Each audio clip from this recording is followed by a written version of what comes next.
Nous voici dans le sillage de l'Annonciation. Le oui de Marie résonne et nous réjouit le cœur, qui ouvre le champ à l'incarnation du Christ. Nous sommes également baignés dans les énergies de la nouvelle lune du 29 mars, doublée d'une éclipse solaire partielle. Autant dire que tout concourt à honorer et à prendre soin de cette troisième perle de notre rosaire chanté. Celle-ci s'intitule Cum erubuerint. En voici la traduction.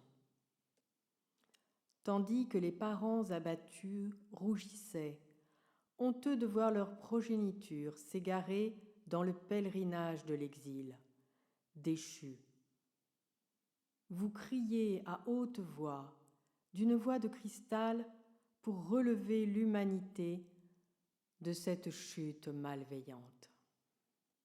Telle est la vision du rosaire telle que je la propose ici.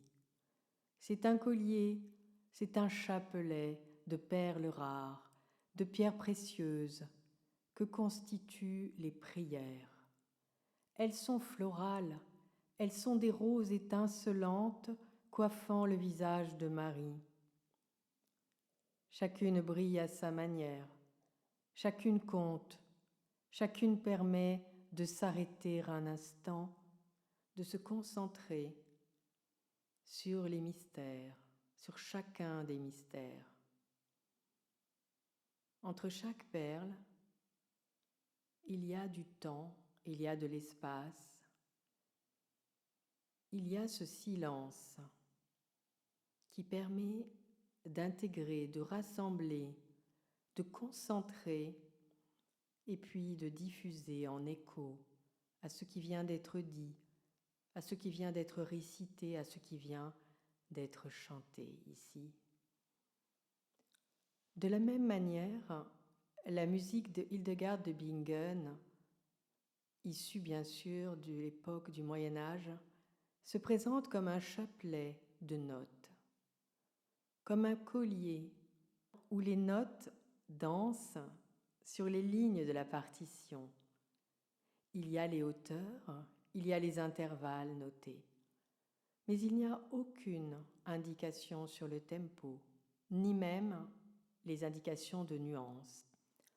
Tout ceci m'est apparu comme puissamment métaphorique, poétique. Il s'agit d'une courbe serpentine qui innove par ses intervalles.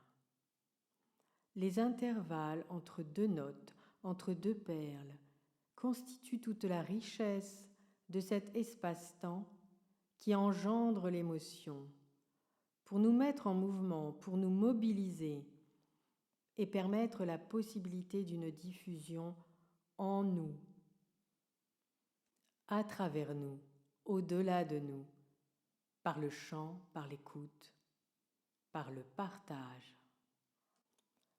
C'est l'occasion de rappeler ici que le son, la musique et le chant constituent littéralement la voie royale pour que les vibrations, les fréquences, se rendent en quelque sorte tangibles. À défaut d'être visibles, elles sont alors audibles, écoutables, délectables. Et elles métamorphosent en nous très profondément des inspires, des espaces, pour que viennent apparaître les guérisons, les résiliences et toutes sortes de bénédictions joyeuses. Bonne écoute.